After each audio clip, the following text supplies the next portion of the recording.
जय जय जय हनुमान गोसाई, कृपा करहु गुरुदेव की नाई। श्री राम जय जय राम। आज श्रीमान हनुमान जी की जयंती है।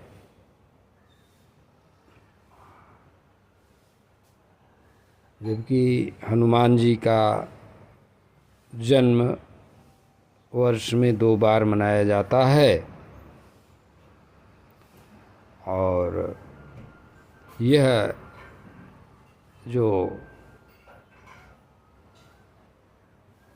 दीपावली के एक दिन पहले हनुमान जी का जन्म दिवस है, यह भी बहुत महत्वपूर्ण है।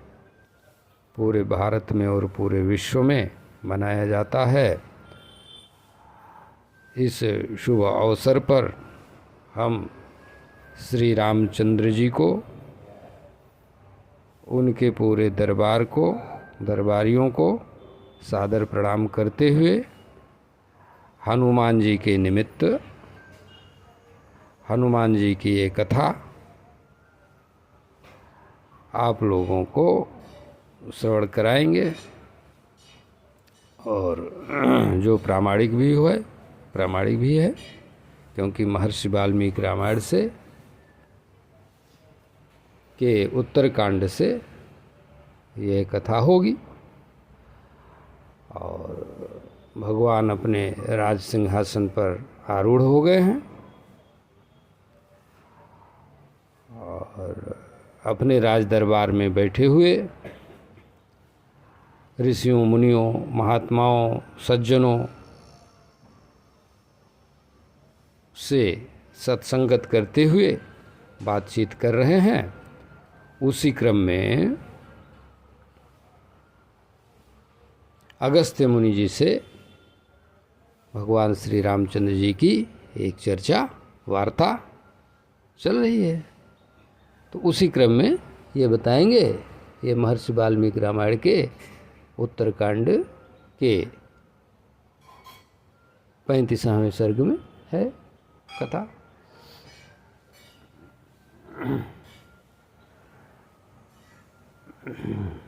अपृक्षत तदा रामो दक्षिणाश्रयमं मुनिं प्राञ्जलिर्विनयोपेत इदम् आह वचोऽर्थवत्। मतलब श्री रामचंद्र जी ने दक्षिण में निवास करने वाले, मतलब अयोध्या से दक्षिण महर्षि अगस्त्य जी का आश्रम है, तो वहाँ पे निवास करने वाले अगस्त्य मुनि से विनय पूर्वक भगवान श्री रामचंद्र जी ने यह बात पूछी। अतुलं बलम् एतद्वै वालिनो रावणस्य च न त्वेताभ्यां हनुमता समं त्वितिमतिर्मम। शौर्यं दाक्ष्यं बलं धैर्यं प्राज्ञता न साधनं विक्रमस्य प्रभावस्य हनुमते कृतालया। भगवान श्री रामचंद्र जी इस प्रकार से पूछ रहे हैं अगस्त्य मुनि से कि हे महर्षि, इसमें संदेह नहीं कि बाली और रावण के इस बल की तुलना में हनुमान जी का बल कहीं बहुत अधिक है। शूरता, दक्षता, बल, धैर्य, बुद्धिमत्ता, नीति, पराक्रम और प्रभाव, इन सभी सद्गुणों ने हनुमान जी के भीतर घर कर रखा है। समुद्र को देखते ही वानर सेना घबरा उठी थी। यह देखकर महाबाहुवीर उसे धैर्य बंधाकर एक ही छलांग में 100 योजन समुद्र को लांघ गए। फिर लंकापुरी के आधिदैविक रूप को परास्त कर रावण के अंतःपुर में गए। सीता जी से मिले, उनसे बातचीत की और उन्हें धैर्य बंधाया।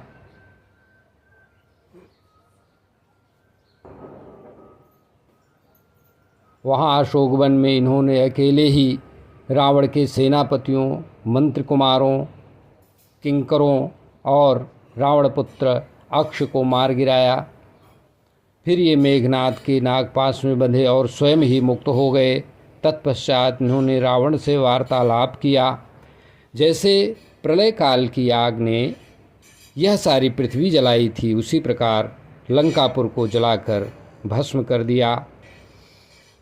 युद्ध में हनुमान जी के जो पराक्रम देखे गए हैं, वैसे वीरतापूर्ण कर्म न तो काल के, न इंद्र के, न भगवान विष्णु के और न वरुण के ही सुने जाते हैं। मुनीश्वर, मैंने तो इन्हीं के बाहुबल से विभीषण के लिए लंका, शत्रुओं पर विजय, अयोध्या का राज्य तथा सीता, लक्ष्मण, मित्र और बंधुजनों को प्राप्त किया है। यदि मुझे वानरराज सुग्रीव के सखा हनुमान न मिलते तो जानकी का पता लगाने में कौन समर्थ हो सकता था। जिस समय बाली और सुग्रीव में विरोध हुआ, उस समय सुग्रीव का प्रिय करने के लिए इन्होंने जैसे दावानल वृक्ष को उखाड़ जला देता है, उसी प्रकार बाली को क्यों नहीं भस्म कर डाला, यह समझ में नहीं आता। मैं तो ऐसा मानता हूँ कि उस समय हनुमान जी को अपने बल का पता नहीं था, इसी से ये अपने प्राणों से भी प्रिय वानरराज सुग्रीव को कष्ट उठाते देखते रहे। देववंदे महामुने भगवन,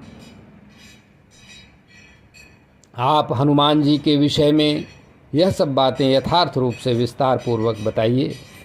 श्री रामचंद्र जी के ये युक्त वचन सुनकर महर्षि अगस्त्य जी हनुमान जी के सामने ही उनसे इस प्रकार बोले।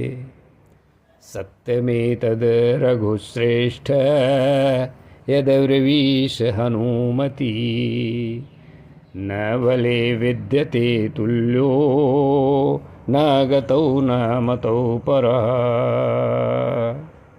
रघुकुल तिलक श्री राम, हनुमान जी के विषय में आप जो कुछ कहते हैं यह सब सत्य ही है। बल, बुद्धि और गति में इनकी बराबरी करने वाला दूसरा कोई नहीं है। हे शत्रुसूदन रघुनंदन श्री राम, जिनका श्राप कभी व्यर्थ नहीं जाता, ऐसे मुनियों ने पूर्व काल में इन्हें यह श्राप दिया था कि बल रहने पर भी इनको अपने पूरे बल का पता नहीं रहेगा। महाबली श्री राम, इन्होंने बचपन में भी जो महान कर्म किया था उसका वर्णन नहीं किया जा सकता। उन दिनों ये बाल भाव से अनजान की तरह रहते थे। हे रघुनंदन, यदि हनुमान जी का चरित्र सुनने के लिए आपकी हार्दिक इच्छा हो तो चित्त को एकाग्र करके सुनिए, मैं सारी बातें बता रहा हूँ। भगवान सूर्य के वरदान से जिसका स्वरूप सुवर्णमय हो गया, ऐसा एक सुमेरु नाम से प्रसिद्ध पर्वत है, जहाँ हनुमान जी के पिता केसरी राज्य करते थे। उनकी अंजना नाम से विख्यात प्रियतमा पत्नी थीं। उनके गर्भ से वायुदेव ने एक उत्तम पुत्र को जन्म दिया। अंजना ने जब इनको जन्म दिया, उस समय इनकी अंग कांति ठंडी ऋतु में पैदा होने वाले धान के अग्रभाग की भांति पिंगल वर्ण की थी। एक दिन माता अंजना फल ले आने के लिए आश्रम से निकलीं और गहन वन में चली गईं। उस समय माता से बिछुड़ जाने और भूख से अत्यंत पीड़ित होने के कारण शिशु हनुमान उसी तरह जोर जोर से रोने लगे जैसे पूर्व काल में सरकंडे के वन में के भीतर कुमार कार्तिकेय रोए थे। इतने में ही इन्हें जपा कुसुम के समान लाल रंग वाले सूर्य देव उदित होते दिखाई दिए। हनुमान जी ने उन्हें कोई फल समझा और ये उस फल के लोभ से सूर्य की ओर उछले। बाल सूर्य बाल समय रवि भक्षी लियो, तब तीनों लोक भयो अंधियारो। मतलब जा रहे हैं, उछले हनुमान जी। बाल सूर्य की और मुँह किए मूर्तिमान बाल सूर्य के समान बालक हनुमान बाल सूर्य को पकड़ने की इच्छा से आकाश में उड़ते चले जा रहे थे। शैशवावस्था में हनुमान जी इस तरह से उड़ रहे थे। उस समय उन्हें देखकर देवताओं, दानों तथा यक्षों को बड़ा विस्मय हुआ। वे सोचने लगे, यह वायु का पुत्र जिस प्रकार ऊंचे आकाश में वेग पूर्वक उड़ रहा है, ऐसा वेग न तो वायु में है, न गरुड़ में है और न मन में ही है। यदि बाल्यावस्था में ही शिशु का ऐसा वेग और पराक्रम है, तो यौवन का बल पाकर इसका वेग कैसा होगा। अपने पुत्र को सूर्य की ओर जाते देख उनके दाह के मन कहीं जल न जाएं, ज़्यादा ताप के कारण, इस भय से बचाने के लिए उस समय वायुदेव भी बर्फ के समान, बर्फ के ढेर की भांति शीतल होकर उनके पीछे चलने लगे। इस प्रकार बालक हनुमान अपने और पिता के बल से कई सहस्त्र योजन आकाश को लांघते चले गए और सूर्यदेव के समीप पहुँच गए। सूर्यदेव ने यह सोचकर कि अभी यह बालक है, इसे गुण दोष का ज्ञान नहीं है और इसके अधीन देवताओं का भी बहुत सा भावी कार्य है, इन्हें जलाया नहीं। जिस दिन हनुमान जी सूर्यदेव को पकड़ने के लिए उछले थे, उसी दिन राहु सूर्यदेव पर ग्रहण लगाना चाहते थे। हनुमान जी ने सूर्य के रथ के ऊपरी भाग में जब राहु का स्पर्श किया, तब चंद्रमा और सूर्य का मर्दन करने वाले राहु भयभीत होकर वहाँ से भाग खड़ा हुआ। सिंहिका का वह पुत्र रोष से भरकर इंद्र के भवन में गया और देवताओं से घिरे हुए इंद्र के सामने भौहें टेढ़ी करके बोला, बल और वृत्तासुर का वध करने वाले वासव, आपने चंद्रमा और सूर्य को मुझे अपनी भूख दूर करने के साधन के रूप में दिया था, किंतु अब आपने उन्हें दूसरे के हवाले कर दिया, ऐसा क्यों हुआ। आज पर्व अमावस्या के समय में मैं सूर्यदेव को ग्रस्त करने की इच्छा से गया था, इतने में ही दूसरे राहु आकर सहसा सूर्य को पकड़ लिया। राहु की यह बात सुनकर देवराज इंद्र घबरा गए और सोने की माला पहने अपने सिंहासन छोड़कर उठकर खड़े हो गए। फिर कैलाश शिखर के समान उज्ज्वल और 4 दांतों से विभूषित, मद की धारा बहाने वाले, भांति भांति के श्रृंगार से युक्त, बहुत ही ऊंचे और सुवर्णमयी घंटा के नाद अट्टहास करने वाले गजराज ऐरावत पर आरूढ़ हो देवराज इंद्र राहु को आगे करके उस स्थान पर गए जहां हनुमान जी के साथ सूर्यदेव विराजमान थे। हे राजराजेश्वर भगवान श्री रामचंद्र महाराज, इधर राहु इंद्र को छोड़कर बड़े वेग से आगे बढ़ गया।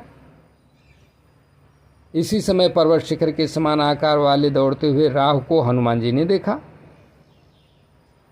तब राहु को ही फल के समान रूप में देखकर बालक हनुमान सूर्यदेव को छोड़कर सिंहिका के पुत्र को पकड़ने के लिए पुनः आकाश में उछले। श्री राम, हे श्री राम, सूर्य को छोड़कर अपनी ओर धावा बोलते हुए देख करके वानर हनुमान जी को देख करके राहु, जिसका मुख मात्र ही शेष था, पीछे की ओर मुड़कर भागा। उस समय सिंहिका पुत्र राहु अपने रक्षक इंद्र से ही अपनी रक्षा के लिए कहता हुआ भय के मारे बारंबार इंद्र इंद्र की पुकार मचाने लगा। चीखते हुए राहु के स्वर को और जो पहले का पहचाना हुआ था उनका सुनकर इंद्रदेव बोले, डरो मत, मैं इस आक्रमणकारी को मार डालूंगा। इंद्र जी ऐसा बोले। राहु को निर्भय करने के लिए तत्पश्चात ऐरावत को देखकर इन्होंने उसे भी एक विशाल फल समझा। हनुमान जी ने, उनको लगी थी भूख तो बच्चे को भूख लगी थी, अब क्या करे, उन्हें भी एक फल समझा और उस गजराज को पकड़ने के लिए उसकी ओर दौड़े। ऐरावत को पकड़ने की इच्छा से दौड़ते हुए हनुमान जी का रूप 2 घड़ी के लिए इंद्र और अग्नि के समान प्रकाशमान और भयंकर हो गया। बालक हनुमान को देखकर शचीपति इंद्र को अधिक क्रोध नहीं हुआ, फिर भी इस प्रकार धावा करते हुए इस बालक वानर पर उन्होंने अपने हाथ से छूटे हुए वज्र के द्वारा प्रहार किया।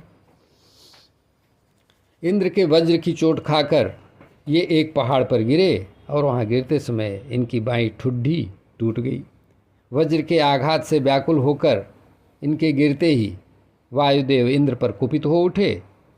उनका यह क्रोध प्रजाजनों के लिए अहितकारक हुआ। सामर्थ्यशाली मारुति ने समस्त प्रजा के भीतर रहकर भी वहाँ अपनी गति समेट ली, श्वास आदि के रूप में संचार रोक दिया और अपने शिष्य पुत्र हनुमान को लेकर वे पर्वत की गुफा में प्रवेश कर गए। जैसे इंद्र वर्षा रोक देते हैं, उसी प्रकार वे वायुदेव प्रजाजनों के मलाशय और मूत्राशय को रोककर उन्हें बड़ी पीड़ा देने लगे। उन्होंने संपूर्ण भूतों के प्राण संचार का अवरोध कर दिया। वायु के प्रकोप से समस्त प्राणियों में सांस बंद होने लगी, उनके सभी अंगों के जोड़ टूटने लगे और वे सब के सब काठ के समान चेष्टा शून्य होने लगे। तीनों लोकों में कहीं वेदों का स्वाध्याय होता था और न यज्ञ होता था। तीनों लोकों में वेदों का स्वाध्याय और यज्ञ रुक गया। सारे धर्म कर्म बंद हो गए। त्रिभुवन के प्राणी ऐसे कष्ट पाने लगे मानो नरक में गिर गए हों।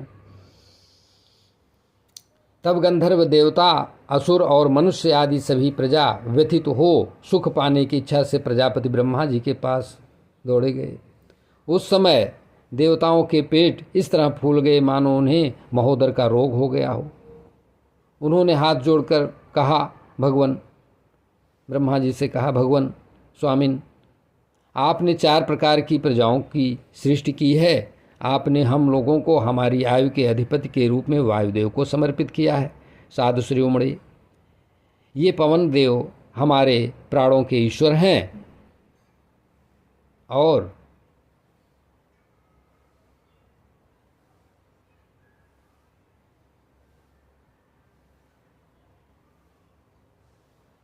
ये पवन देव हमारे प्राणों के ईश्वर हैं, तो भी क्या कारण है कि आज इन्होंने अंतःपुर में स्त्रियों की भांति हमारे शरीर के भीतर अपने संचार को रोक दिया है और इस प्रकार ये हमारे लिए दुख के जनक हो गए हैं।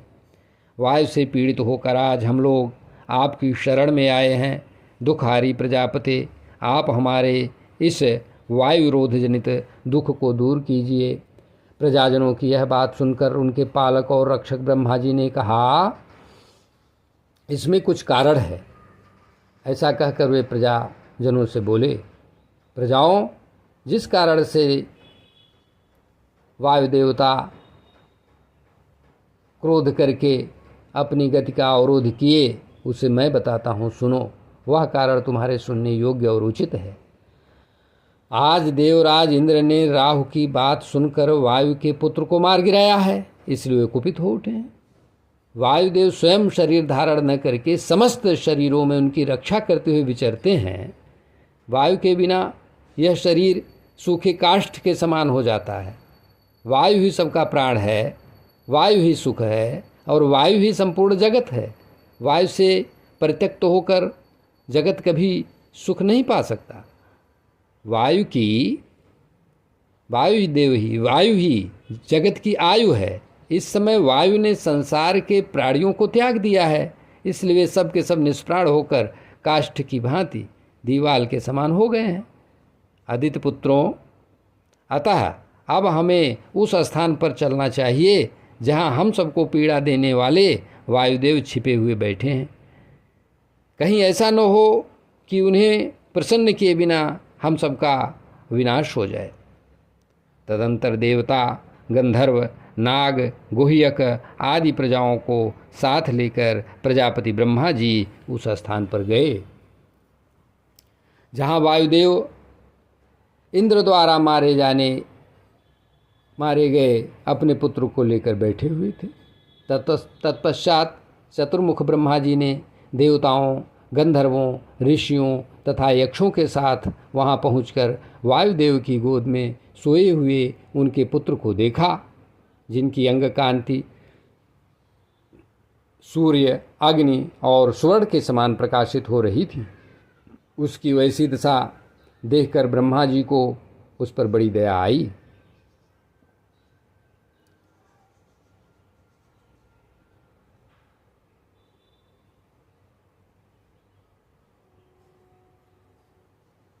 पुत्र के मारे जाने से वायु देवता बहुत दुखी थे।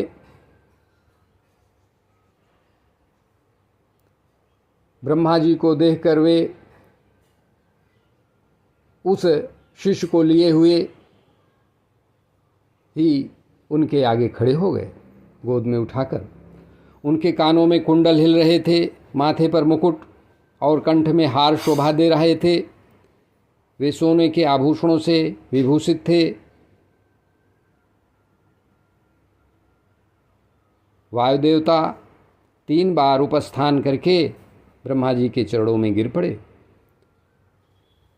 वेदवेत्ता ब्रह्मा जी ने अपने लंबे फैले हुए आभरण भूषित हाथ से वायुदेव को उठाया, खड़ा किया तथा उनके शीश पर हाथ फेरा।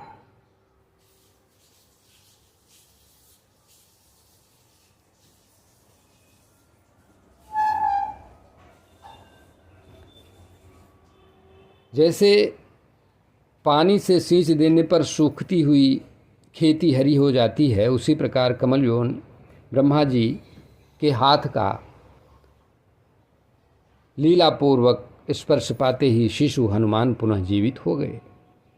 हनुमान जी को जीवित हुआ देख जगत के प्राण स्वरूप गंधवाहन वायुदेव समस्त प्राणियों के भीतर अवरुद्ध हुए प्राण आदि का पूर्ववत पहले की तरह प्रसन्नतापूर्वक संचार करने लगे।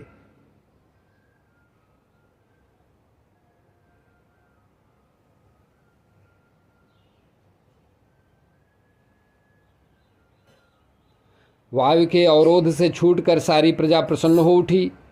ठीक उसी तरह जैसे हिमयुक्त आयु के आघात से, जैसे हिमयुक्त वायु के हवा के आघात से, तीव्र आघात से, जैसे तूफान वाले हवा से मुक्त होकर खिले हुए कमलों से युक्त पुष्करणियां सुशोभित होने लगती हैं। तदंतर 3 युग्मों से संपन्न प्रधानतः 3 मूर्ति धारण करने वाले त्रिलोकी रूप गृह में रहने वाले तथा 3 दशाओं से युक्त देवताओं द्वारा पूजित ब्रह्मा जी वायु देवता का प्रिय करने की इच्छा से देवगणों से बोले, इंद्र, अग्नि, वरुण, महादेव और कुबेर आदि देवताओं, यद्यपि आप सब लोग जानते हैं तथापि मैं आप लोगों के हित की सारी बातें बताऊंगा, सुनिए। इस बालक के द्वारा भविष्य में आप लोगों के बहुत से कार्य सिद्ध होंगे, अतः वायु देवता की प्रसन्नता के लिए आप लोग इसे वरदान दें। तब सुंदर मुख वाले सहस्त्र नेत्रधारी इंद्र ने शिशु हनुमान के गले में बड़ी प्रसन्नता के साथ कमलों की माला पहना दी और यह बात कही, मेरे हाथ से छूटे हुए वज्र के द्वारा इस बालक की हनु ठुड्डी टूट गई है, इसलिए इस कपिश्रेष्ठ का नाम हनुमान होगा। बोलो महाबली हनुमान स्वामी की जय। इसके सिवा मैं इसे दूसरा अद्भुत यह वरदान देता हूँ कि आज से यह मेरे वज्र के द्वारा भी नहीं मारा जा सकेगा।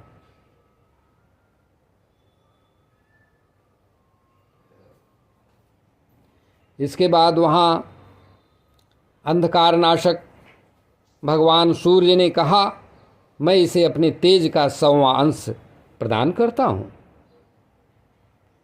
इसके सिवा जब इसमें शास्त्र अध्ययन करने की शक्ति आ जाएगी तब मैं इसे शास्त्रों का ज्ञान प्रदान करूँगा, जिससे यह अच्छा वक्ता होगा। शास्त्र ज्ञान में कोई भी इसकी समानता करने वाला न होगा। तत्पश्चात वरुण ने वर देते हुए कहा, 10 लाख वर्षों की आयु हो जाने पर भी मेरे पाश और जल से इस बालक की मृत्यु नहीं होगी। फिर यम ने वर दिया, यह मेरे दंड से अवध्य और निरोग होगा।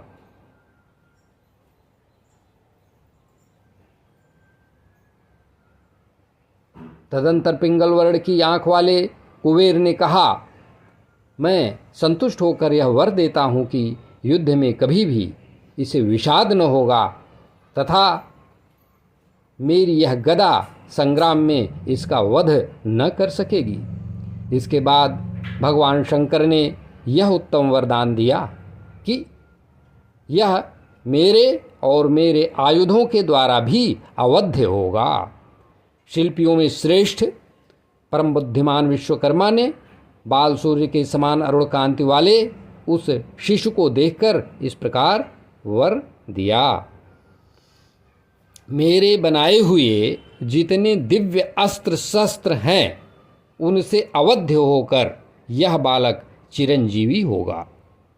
अंत में ब्रह्मा जी ने उस बालक को लक्ष्य करके कहा, यह दीर्घायु महात्मा तथा सब प्रकार के ब्रह्मदंडों से अवध्य होगा। तत्पश्चात हनुमान जी को इस प्रकार देवताओं के वरों से अलंकृत देखकर 4 मुखों वाले जगत गुरु ब्रह्मा जी का मन प्रसन्न हो गया और वे वायुदेव से बोले, मारुत, तुम्हारा यह पुत्र मारुति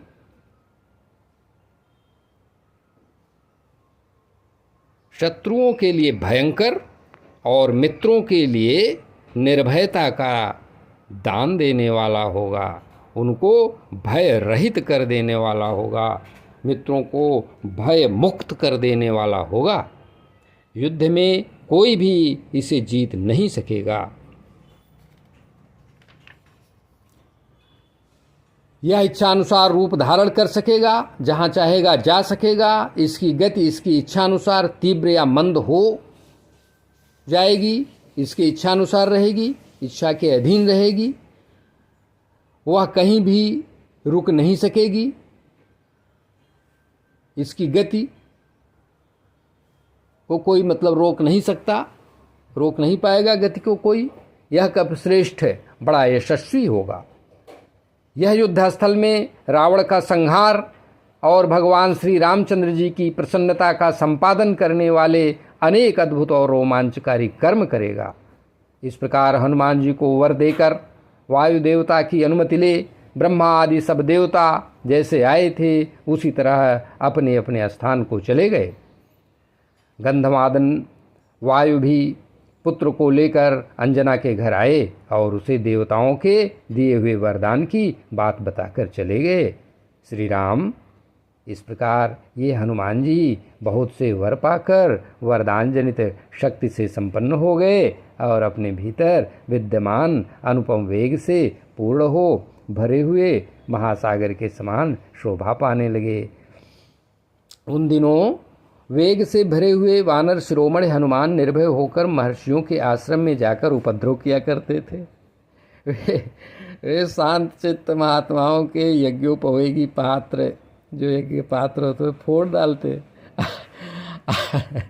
अग्निहोत्र के साधनभूत श्रुक श्रुआ आदि को तोड़ डालते और ढेर के ढेर रखे हुए बलकलों को चीड़ फाड़ देते थे। महाबली पवन कुमार इस तरह के उपद्रवपूर्ण कार्य करने लगे। कल्याणकारी भगवान ब्रह्मा ने इन्हें सब प्रकार के ब्रह्मदंडों से अवध्य कर दिया है। इस बात को सभी ऋषि जानते थे। अतः उनकी शक्ति से विवश हो वे इनके सारे अपराध चुपचाप सह लेते थे। यद्यपि केसरी और वायु देवता भी संजनी कुमार को बारंबार मना करते थे, समझाते थे, फिर भी ये वानरवीर मर्यादा को थोड़ा सा, अब भाई बचपन है, बचपन में बच्चे खेलें कूदेंगे ही, क्या किया।